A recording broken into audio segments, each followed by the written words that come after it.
Welcome to Shrimp Talk, and we begin. The first innovation will be skins, and after the update you will get a free skin shrimp Bob.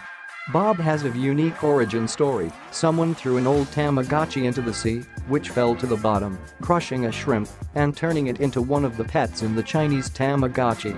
The second new skin is Sheriff Shrimp. It is paid and will cost 300 coins. Sheriff Shrimp protects the seabed from evil robbers, preventing them from taking possession of other people's treasures.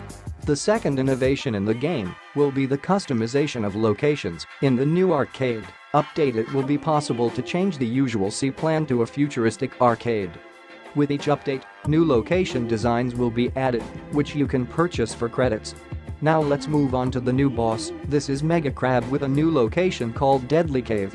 This boss will be harder to beat because it's bigger, more massive, and stronger. So we've come to the end of Shrimp Talk. See you next week at Shrimp Talk on New Year's Eve.